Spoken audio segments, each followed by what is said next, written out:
भारती। सखी सहेली। सखी सहेली कार्यक्रम सुनने वाले सभी सखियों और सखाओं को मंदाकिनी जोशी और सोनाली पाठक का नमस्कार। क्या हाल है? अरे साथ में पूछ लिया। तो फिर टच वुड।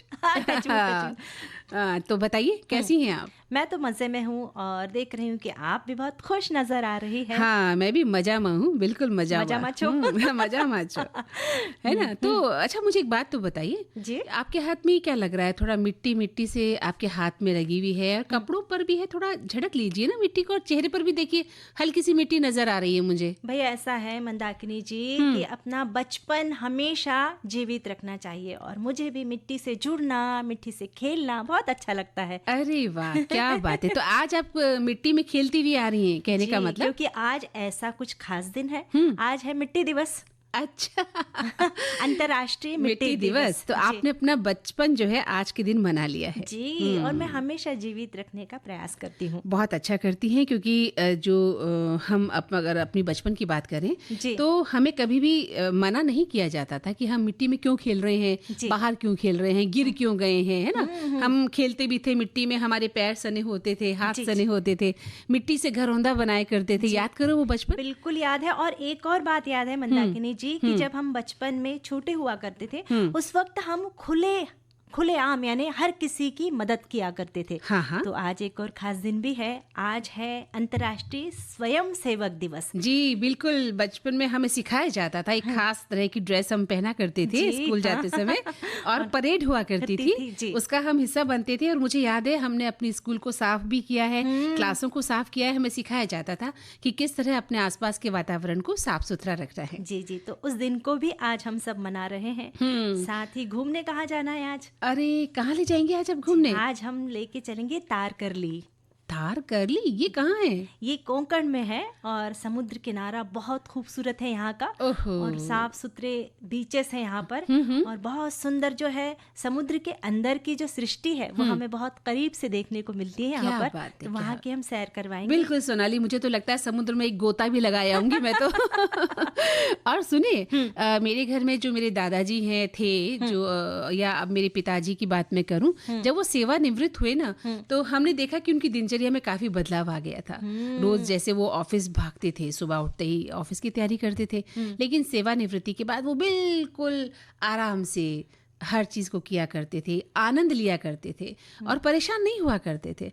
तो क्यों ना आज सेवानिवृत्ति पर भी हम बात कर लेंगे। हमारे बहुत सारे श्रोताओं ने, हमारी सखियों ने, हमारे साथियों ने इतने सुंदर सुंदर इस विषय पर कमेंट्स लिखकर भेजे हैं। और शायद और भी लिखने वाले हैं हमारे। अच्छा। और साथी भी लिखने वाले। और साथ ही आज हम यादों में बसा गाँव इस विषय पर भी बातचीत करेंगे। हमारे बहुत सारे साथियों ने इस विषय पर भी बहुत सारे कमेंट्स लिखकर भेजे, यानी कि उन्हें अपना जो गाँव है वो याद आ गया है ना, और वो अपनी बातें हमें शेयर कर रहे हैं। और जैसे आपने कहा था कि भाई मिट्टी से खेल कर कैसे आए हैं, तो हमने बताया था सखियों को कि आज अंतर्राष्ट्रीय मिट्टी दिवस है। तो प्रतिवर्ष 5 दिसंबर को अंतर्राष्ट्रीय मिट्टी दिवस के रूप में हम मनाते हैं। और इसका मुख्य उद्देश्य लोगों को मिट्टी का महत्व बताना। और हमारा देश जो है कृषि प्रधान देश है, ऐसे में मिट्टी का संरक्षण बहुत जरूरी है। बिल्कुल आपने सही कहा सोनाली। और देखिए, एक बात मैं और कहना चाहती हूँ कि इसके बारे में हम पढ़ रहे थे कहीं पर कि मिट्टी के स्वास्थ्य और मिट्टी के महत्व पर जब बड़े बड़े लोगों से बात की गई एक समय, तो उन्होंने अपने अपने विचार रखे कि मिट्टी क्या है और मिट्टी को लेकर हमें कितना गंभीर होना चाहिए। तो हमारे एक बहुत बड़े विद्वान हुए हैं डॉक्टर चार्ल्स, है ना, उन्होंने कहा था कि अनिवार्य रूप से सारा जीवन मिट्टी पर निर्भर करता है और मिट्टी के बिना कोई जीवन नहीं हो सकता और जीवन के बिना मिट्टी भी नहीं हो सकती। तो इनका विकास एक साथ ही हुआ है। और वहीं हमारे एक वैज्ञानिक थे, उन्होंने कहा कि भूमि केवल मिट्टी नहीं है, ये मिट्टी पौधों और जानवरों के माध्यम से बहने वाली ऊर्जा का एक फव्वारा है। क्या बात और है। इसका हमें सम्मान करना चाहिए। क्या बात है, बहुत सही जानकारी इन्होंने दी।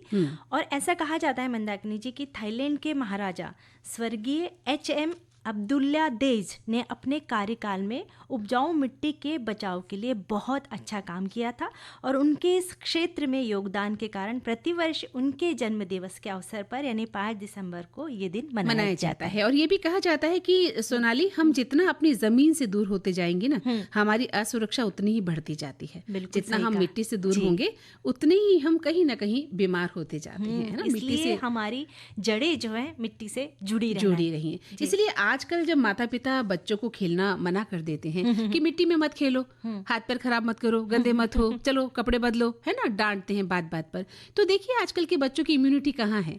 बात बात पर वो छींकने लगते हैं, बीमार हो जाते हैं, क्योंकि मिट्टी से खेलना भूल गए हैं वो। ये बात एक और बात है इससे जुड़ी हुई कि इधर हम मिट्टी में खेलने से मना करते हैं और फिर बड़े होकर फिर हम उसी मड थेरेपी से ये स्नान करते हैं, मिट्टी स्नान करते हैं, फिर बड़े बड़े बहुत सारे पैसे दे के वो सब सुविधाएं लेते हैं। तो ऐसा ना हो, बच्चों को मिट्टी में भी खेलने दें। हाँ, मिट्टी में खेलने का मतलब ये थोड़ी कि वो लोटपोट हो जाएंगे, लेकिन उन्हें खेलने की आदत डालनी चाहिए। नहीं तो वो बिस्तर पर बैठे बैठे खाली कंप्यूटर गेम खेलेंगे तो बीमार और उनकी इम्यूनिटी। बस हमें इस बात का ध्यान रखना है कि उनके नाखून में मिट्टी न फंस जाए, नाखून काटते रहे, हाथ धोने से पहले, खाना खाने से पहले का ध्यान रखना है, हर चीज का ध्यान रखना है। और लेकिन एक बात है ये कि हम खुद अपनी जड़ों से, अपनी मिट्टी से दूर जो होते जा रहे हैं, वो एक बहुत बड़ा कारण है हमारी अस्वस्थता का भी। और इसके अलावा जैसे आपने कहा कि मिट्टी के कटाव को रोकने के लिए पेड़ों की कटाई को रोकना बहुत ज़रूरी है, तो ज़्यादा से ज़्यादा पेड़ लगाना भी बहुत ज़रूरी है। और पेड़ों की जड़ें जो है वो मिट्टी को भी बांध कर रखती है। और हमें मिट्टी के क्षरण को रोकने के लिए हर संभव प्रयास करना चाहिए, क्योंकि मिट्टी से हमें 95% भोजन मिलता है। इसका संरक्षण हमारी नैतिक जिम्मेदारी है। और अंतर्राष्ट्रीय मिट्टी दिवस की हम सभी को बहुत सारी बधाइयाँ देते हैं और उम्मीद करते हैं कि मिट्टी के महत्व को हम सभी समझेंगे और अपने घरों के आसपास बाग लगाएंगे अपने देश को, अपने जो इस संसार को हम बहुत ही खूबसूरत बना देंगे, हरा भरा बनाएंगे, लेकिन मिट्टी का सम्मान करेंगे। मंदाकिनी जी, हमारे एक साथी लिखते हैं, विश्व मृदा दिवस हर साल 5 दिसंबर को मनाया जाता है। यह दिन हमें मिट्टी के महत्व के प्रति जागरूक करता है और यह दिन, उस दिन का उद्देश्य हम अपनी आने वाली पीढ़ी के लिए मिट्टी को सुरक्षित रखें और उसे प्रदूषित ना होने दें। बहुत अच्छा विचार है इनका, बिल्कुल। साथ ही हमारे एक साथी लिखते हैं कि अंतर्राष्ट्रीय स्वयंसेवक दिवस हर साल 5 दिसंबर को मनाया जाता है। संयुक्त राष्ट्र सभा ने 17 दिसंबर 1985 में प्रस्ताव द्वारा इसे पारित किया गया था। यह दिवस सभी स्तरों, स्थानीय, राष्ट्रीय और अंतर्राष्ट्रीय पर बदलाव करने में लोगों के सहयोग के सम्मान का एक वैश्विक उत्सव है। बहुत अच्छी बात लिखी है कि जो आर्थिक और सामाजिक विकास के लिए आज अंतर्राष्ट्रीय स्वयंसेवक दिवस हम मना रहे हैं, उसके अर्थ को हम भली भांति समझ भी रहे हैं। तो सबसे पहले सोनाली ये जानना होगा कि स्वयंसेवक से हम क्या समझते हैं, है ना। हम दिवस तो मना रहे हैं, स्वयंसेवक दिवस, लेकिन क्या है स्वयंसेवक से हम समझते क्या हैं? तो मुझे लगता है कि जो स्वयं सेवा है उससे तात्पर्य है कि अपनी इच्छा से दूसरों के लिए या मानव मात्र के लिए हम कार्य करें और इसके बदले में हमें आत्मसम्मान का बोध होता है या अपनी क्षमता का बोध हो सकता है। तो जो स्वयं सेवक है उनको कोई आर्थिक लाभ नहीं होता, लेकिन उन्हें आत्मिक जो एक आनंद मिलता है वो बहुत महत्वपूर्ण होता है। और वो व्यक्ति जो स्वेच्छा से सेवा करता है तो वो स्वयं सेवक के रूप में माना जाता है। और आज का दिन उन्हीं लोगों को समर्पित है और इसका मुख्य उद्देश्य भी स्वयं सेवा के माध्यम से लोगों में एकजुटता की भावना का निर्माण करना है, ताकि जो प्राकृतिक आपदाएं हैं या कोई अन्य तनावपूर्ण परिस्थिति है उनमें स्वयं सेवक एकजुट होकर कार्य करें। जी, और इस दिन स्वयंसेवकों के सराहनीय कार्यों के तहत कुछ स्वयंसेवकों को सम्मानित भी किया जाता है। और आज के दिन दुनिया भर के स्वयंसेवक जो दिन रात निस्वार्थ रूप से समाज सेवा करते हैं, उन्हें याद कर हम उन्हें बहुत सारी बधाइयाँ और शुभकामनाएं देते हैं। बिल्कुल, ये जो काम हम करते हैं या जो स्वयंसेवक लोग हैं जो कार्य करते हैं ना, वो अपनी इच्छा से काम करते हैं। आप उन्हें दबाव देकर काम नहीं करवा पाते, बल्कि उनके मन में ये एहसास होता है कि मुझे मानव मात्र की सेवा करनी है, कुछ करना चाहिए, देश के लिए कुछ करना चाहिए, लोगों के लिए। तो वो व्यक्ति जो काम विशेषकर अन्य लोगों की मदद अपनी इच्छा से करता है, स्वेच्छा से करता है, तो उसे ऐसा करने के लिए हम मजबूर नहीं करते, ना हम उसके लिए कोई उसको भुगतान करते विशेष रूप से। लेकिन इस तरह का स्वयं सेवक बनना भी एक बहुत बड़ी बात होती है, अपने आप में बहुत बड़ी बात है। हाँ सोनाली, हाय आज आप बहुत खुश लग रही हैं। भाई, खुश रहना तो मुझे अच्छा लगता है हमेशा ही, भले ही कितनी विकट परिस्थिति भी क्यों ना हो, खुश रहने की कोशिश करती हूँ। ऐसा नहीं है कि भाई है ना। हाँ, खुश रहना भी चाहिए जी। अपनी आदत में खुश रहना भी एक शुमार अगर हम कर लें तो बहुत सी नकारात्मक चीज़ों से बच सकते हैं। बिल्कुल बच सकते हैं। वैसे मंदाकिनी जी, एक सवाल हम्म, कि आपका सेवानिवृत्ति के बाद में हम्म, क्या करने का इरादा है, यानी कुछ प्लानिंग बनाई है आपने या अरे कुछ? भाई, हम सेवानिवृत्ति पर बात तो करना चाह रहे थे, तो आप मेरी सेवानिवृत्ति तक आ गई। अब मैंने सोचा कि हमारे श्रोता इतने प्यारे प्यारे कमेंट्स लिखकर भेज रहे हैं, तो क्यों ना आपसे भी पूछ लूं कि अरे भाई यार। आपने कुछ इस तरह से प्लानिंग किया है कुछ, हाँ। या फिर ये बस अब कि करूंगी, है ना? हाँ, नहीं, फिर हाँ, ऐसा है कि हाँ जब आएगा तब देख लेंगे। नहीं, बिल्कुल रिटायरमेंट के बाद की प्लानिंग होनी बहुत ज़रूरी है। और मुझे लगता है सोनाली, हालांकि मैंने अभी तक कोई प्लानिंग नहीं की है, लेकिन अब आपने जब कहा तो मुझे लगता है कि मुझे सोचना तो चाहिए कि मैं रिटायरमेंट के बाद आखिर करूंगी क्या। लेकिन हाँ, इस वक्त जब आपने मुझसे पूछा है तो मैं ये सोचती हूँ कि एक तो जीवन को मैं सकारात्मक दिशा में ले जाने की कोशिश करूंगी। इसका मतलब ये नहीं कि मैं अभी नकारात्मक दिशा में जीवन को लिए हुए हूँ। मेरा मतलब कि फिर मैं पूरी तरह से अपने आप को एक नई दिशा की ओर ले जाने का प्रयास करूंगी और नए विचारों की तलाश करूंगी। क्या बात है। और एक बात है ना, हाँ। कि जैसे अभी हमने स्वयं सेवकों की बात की कि हाँ। जो दूसरों के लिए जीते हैं, मैं सामाजिक कार्य में शामिल होंगी। मुझे लगता है कि मैं नई नई जगहों पर यात्रा करूं जो कि मैं नहीं कर पाई, और अपने शौक पूरे करूंगी। यानी खुद के लिए भी जीना है, खुद के लिए दूसरों जीऊंगी, के साथ शौक पूरे करूंगी। जी। जो शौक मैं अपनी उम्र में, अपनी पूरे इस उम्र में नहीं कर पाई, उन्हें पूरा करूंगी और लोगों से मिलना जुलना रखूंगी। जी, बहुत सुंदर बात आपने कही है। और इस तरह से हमारे साथी भी लिखकर भेज रहे हैं। तो हमारे एक हमारे साथी लिखते हैं, सेवानिवृत्ति आनंद है या परेशानी, इस बात का फैसला तो हमारी मनोवृत्ति पर निर्भर करता है। हमें क्या चाहिए। सेवानिवृत्त होते समय हम प्राय यह सोचकर निराशा से भर जाते हैं कि अब समय कैसे कटेगा और गुजारा कैसे होगा। हमें याद रखना चाहिए कि नौकरी में काम करते हुए समय कट गया तो बाद में भी काम करते हुए कट ही जाएगा। बस काम की परिभाषाएं, श्रेणी बदल जाएगी। सेवानिवृत्ति के बाद घर के वे काम करने के लिए भरपूर समय मिल पाता है जो नौकरी के दौरान नहीं मिल पाता। बिल्कुल। और घर के सदस्यों को इसकी शिकायत भी रही कि सेवानिवृत्ति से पूर्व ही कुछ शौक जैसे बागवानी, पठन पाठन या संगीत शुरू कर देने चाहिए, ताकि बाद में यही शौक हमारे समय व्यतीत करने का साधन बन सके। इसका फायदा यह होगा कि मन प्रसन्न रहेगा, और प्रसन्नता ही तो आनंद है। जहाँ प्रसन्नता नहीं वहाँ निराशा का वास्तव है। इसलिए हर किसी को कोई न कोई शौक होना चाहिए, तभी सेवानिवृत्ति के बाद खुशियों की बगिया महकेगी। बहुत सुंदर विचार आपने कहा। और जैसे इन्होंने लिखा ना सोनाली की जीवन काटना, भाई काटना क्यों है, जीवन तो जीना है ना। हाँ, अभी भी हम जीवन जी रहे हैं और रिटायरमेंट के बाद भी हमें जीवन को काटना नहीं है, जीना बिताना है, जीवन बिताना है अच्छे से। एक श्रोता लिख रहे हैं कि उन चीज़ों को स्वीकार करें जिन्हें आप बदल नहीं सकते, जिन घटनाओं पर आपका कोई नियंत्रण नहीं है, उनके खिलाफ आवाज़ उठाना उतना ही थकाऊ हो सकता है जितना कि ये व्यर्थ है। आपकी सेवानिवृत्ति की परिस्थितियां जो भी हों, उन्हें स्वीकार करके आप अपनी ऊर्जा को उन चीज़ों पर केंद्रित कर सकते हैं जिन पर आपका नियंत्रण है। जैसे कि आप बाधाओं पर किस तरह से प्रतिक्रिया व्यक्त करते हैं।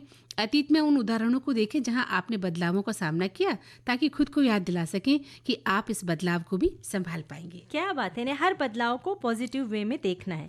एक हमारे साथी लिखते हैं कि मैंने अपने पापा जी को देखा जो कि रिटायर हुए, वो तो अभी भी डेली 3 से 4 घंटे बैंक में जाकर बैठते हैं रिटायरमेंट के बाद भी, और लोगों की मदद करते हैं। इवन आज भी लोगों को बैंक का कुछ काम होता है तो पापा जी के पास ही आते हैं। इसके अलावा घर में बागवानी का काम करते हैं और भगवान की कृपा से बिल्कुल फिट है। यानी वे व्यस्त है, क्योंकि वे व्यस्त है इसलिए वे स्वस्थ हैं। दोनों बातें हो गई। और सबसे बड़ी बात, उन्होंने अपने जो नौकरी में शौक है कि लोगों को सेवा करनी है, लोगों को मार्गदर्शन देना है, उसे छोड़ा नहीं, अभी भी उसे निभा रहे हैं। एक श्रोता लिख रहे हैं कि सेवानिवृत्ति यानी मानो तो आनंद है और नहीं तो परेशानी।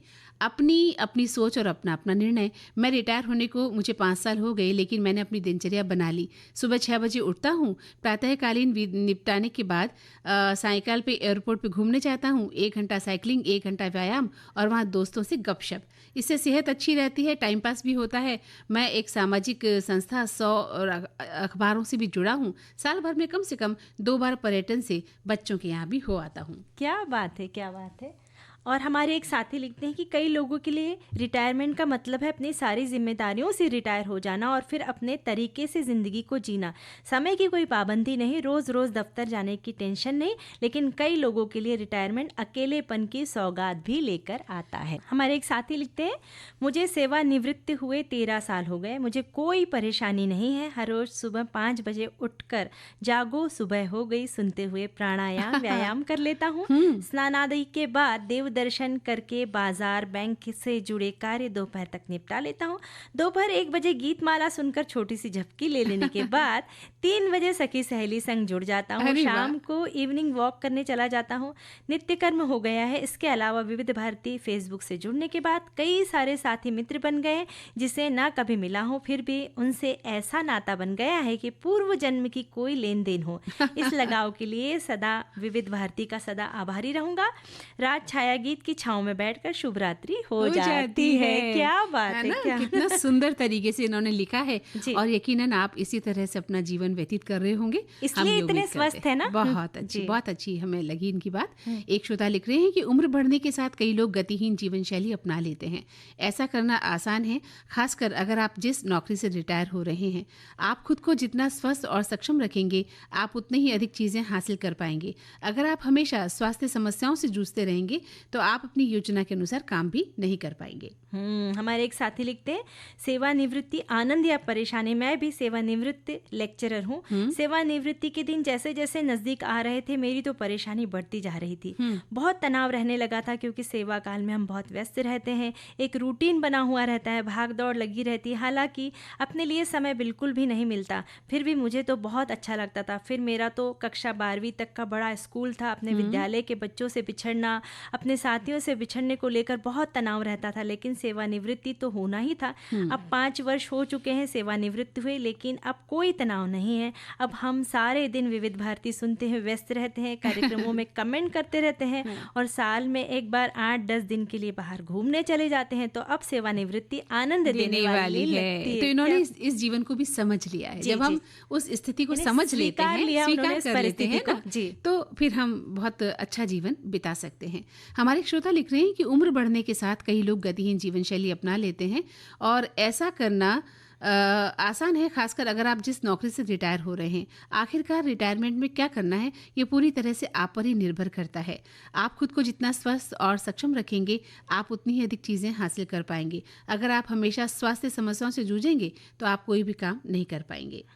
हमारे एक साथी लिखते हैं, रिटायरमेंट जीवन का एक चरण है जिसका कई लोग इंतजार करते हैं। वर्षों की कड़ी मेहनत और समर्पण के बाद अलार्म के बिना जागने और अपने समय के साथ जो आप चाहते हैं उसे करने की आज़ादी का विचार रोमांचक होता है। हालांकि रिटायरमेंट की वास्तविकता अक्सर हमारी अपेक्षाओं से काफी अलग हो सकती है, लेकिन एक बार जब रिटायर हो जाते हैं तो खुद को अकेला और अलग थलग महसूस करते हैं। सेवानिवृत्ति के साथ हमारी सामाजिक गतिशीलता में भी एक महत्वपूर्ण बदलाव आता है। ये जो इन्होंने बात लिखी ना सोनाली, कि हम अलग थलग महसूस करते हैं, अकेला महसूस करते हैं, ये हमारी ही सोच होती है। हम कहीं अलग थलग नहीं होते, क्योंकि सबके साथ है, ये एक प्रोसेस है कि आप आए हैं तो कल जीवन में परिवर्तन आएगा और एक न एक दिन सभी रिटायर होते हैं जो नौकरी पेशा हैं। आज हम हुए हैं, कल कोई और होगा। आपका व्यवहार सबको आपकी तरफ खींच के लाता है। अगर आपका व्यवहार अच्छा है तो निस्संदेह आपके रिटायरमेंट के बाद भी लोग आपसे बात करने को तरसेंगे, आपसे मिलने आएंगे। ऐसी बात नहीं है जी। हाँ जी सोनाली जी, कहिए। आपके चेहरे की मुस्कुराहट बता रही है कि आप अभी भी जो है श्रोताओं के संदेश पढ़कर काफी खुश हैं, है ना? जी जी जी, इतने खूबसूरत हमारे साथी सारे संदेश लिखते हैं ना, ऐसा लगता है इसे पढ़ूं या इसे पढ़ूं। चलिए पढ़िए क्या लिखते हैं और ये भी बताइए कि आप रिटायर होकर क्या करने वाली हैं? ओहो ये जो आपने सवाल पूछा ना, इसमें मैं थोड़ी परेशान हो गई। क्यों? क्योंकि इस बारे में मैंने कभी सोचा ही नहीं। इसीलिए कहा जाता है कि समय रहते बहुत सारी बातें सोच लेनी चाहिए, है ना? वैसे जो भी होगा ना बहुत सुखद होगा। ये मैं बिल्कुल दावे के साथ कह सकती हैं। बिल्कुल सही कहा। हमारे एक साथी लिखते हैं कि भाई सेवानिवृत्ति आनंद या परेशानी पर स्वयं फिटनेस पर ध्यान केंद्रित करना चाहिए, कसरत करना चाहिए, नमक और मीठी चीज़ें कम खाए, कुदरत के साथ खुद को जोड़े, पुस्तकें पढ़े, लेट गो करने की नीति अपनाए तो सेवानिवृत्ति भी आनंदप्रद मुकाम है ना? यानी कि उन्होंने कहा है कि भाई ऐसा नहीं कि सेवानिवृत्ति हो गए हैं तो बस मनमानी यानी करना, ऐसा नहीं कि बहुत मीठा खाए। डॉक्टर ने बोला है कि अगर मीठा कम खाओ तो मीठा खाना, इस तरह से जीवन बिताना। बिल्कुल बिल्कुल सही रह रहे हैं। और ये देखो, एक श्रोता लिख रहे हैं कि दीदी, रिटायरमेंट की बात हो रही है तो मैं सिलाई कर रही थी, तो मुझे मेरे पति के बारे में कुछ कहने का आज मौका मिला। मेरे पति हाल की रिटायर अभी हुए नहीं है, हालांकि वो अपने प्राइवेट क्लिनिक चलाते हैं और डॉक्टर हैं। रोज सुबह निस्वार्थ भाव से घर के सामने सार्वजनिक गार्डन है जहाँ लोग व्यायाम और वॉक करने आते हैं, वहाँ मेरे पति बागवानी करते हैं। जो पेड़ के पत्ते झड़ जाते हैं उनको हटाते हैं, पौधों को खाद देते हैं, मिट्टी देते हैं, और वो सब मिलकर करते हैं। उन लोगों ने एक टीम बना रखी है, वो जो सब निस्वार्थ भाव से सेवा करते हैं। तो मैं ये बताना चाहती हूँ कि रिटायरमेंट के बाद आप भी ये सब कर सकते हैं। हमारे एक साथी जो है ना, हमारी एक सखी है, मिट्टी की बात चली थी तो उन्होंने लिखा था कि जब हम छोटे थे तब हमें मिट्टी में खेलना बहुत अच्छा लगता था, पर अब हम अपने घर में इस मिट्टी की सौंधी सौंधी खुशबू का आनंद लेते हैं। थोड़े से पौधे लगाकर जब मिट्टी को हाथों से छूते हैं तो एक अलग सा अपनापन सा लगता है। हाँ। और जब उस मिट्टी में लगे हुए पौधे में सुंदर से फूल खिलते हैं तो हम हवा, पानी, खाद, सूर्य की रोशनी के साथ मिट्टी की अहमियत को भी सलाम करते हैं। बहुत अच्छी बात है कि आप मिट्टी की अहमियत को समझ रहे हैं और उन्हें सलाम करते हैं, नतमस्तक हैं जी। तो चलिए, अब हमने बात तो कर ली है रिटायरमेंट की और हमने बात कर ली है मिट्टी की, थोड़ा सा और आगे बढ़ते हैं। जी जी। और जैसे कि हमने कहा कि रिटायरमेंट के बाद खुद के लिए जीना है, तो अगर ऐसा हुआ है कि आप नौकरी के कारण कहीं घूमने फिरने ना जा पाए हो, तो घूमने फिरने जरूर जाइएगा, क्योंकि मिट्टी से तभी हम जुड़ते हैं जब हम प्रकृति के सानिध्य में जाते हैं। बिल्कुल सही। और जब आप अपने शहर से निकलते हैं, अपने घर से बाहर निकलते हैं, तो विभिन्न प्रकार की चीजें देखने को मिलती हैं। आपको पूरा एक जीवन दृश्य मिलता है, क्योंकि घर से ऑफिस, ऑफिस से घर,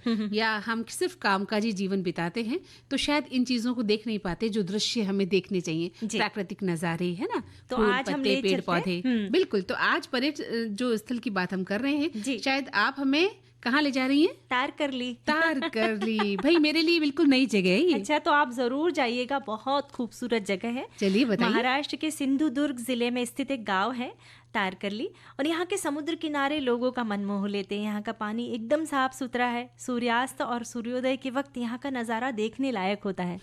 जैसा कि आप बता रही हैं, तो मुझे भी लगता है कि यहाँ घूमने के लिए जाने का सबसे अच्छा जो समय है अक्टूबर से लेकर मार्च होना चाहिए, है ना, क्योंकि इस वक्त तापमान जो है 15 डिग्री से लेकर 32 डिग्री तक रहता है, यानी न बहुत ज्यादा ठंड होती है, न गर्मी होती है।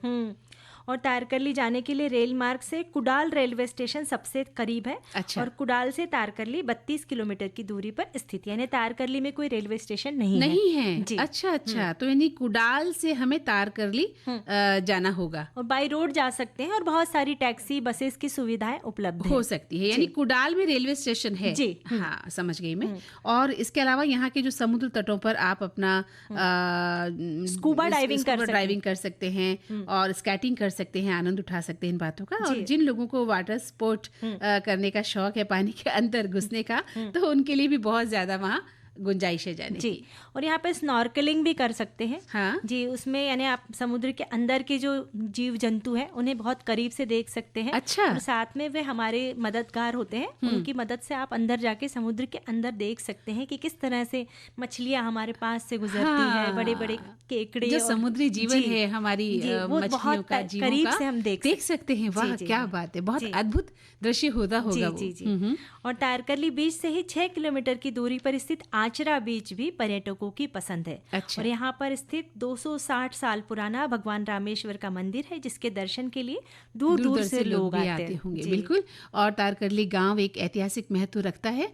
छत्रपति शिवाजी महाराज द्वारा निर्मित सिंधुदुर्ग किला देखने के लिए लोग यहाँ आते हैं, और इस किले के निर्माण में 100 पुर्तगाली वास्तुकार और 1000 से ज्यादा श्रमिकों ने काम किया, ऐसा कहा जाता है, जब जाकर इस किले का निर्माण हुआ था। जी। साथ ही 10 एकड़ में फैली धामपुर झील में भी कई सारी वाटर एक्टिविटीज करवाई जाती है। हाँ, तो तारकर्ली अपने स्वादिष्ट भोजन के लिए भी प्रसिद्ध है। क्या बात है। तो खासकर जो है मांसाहारी लोगों को यहाँ का भोजन बहुत पसंद आता है, और यहाँ के स्थानीय लोगों को भी अपने घरों में भी भोजन और आवास की अच्छी सुविधाएं प्रदान करते हैं। वो जो लोग बाहर से आते हैं, पर्यटक, उनके लिए अच्छी सुविधाएं हैं।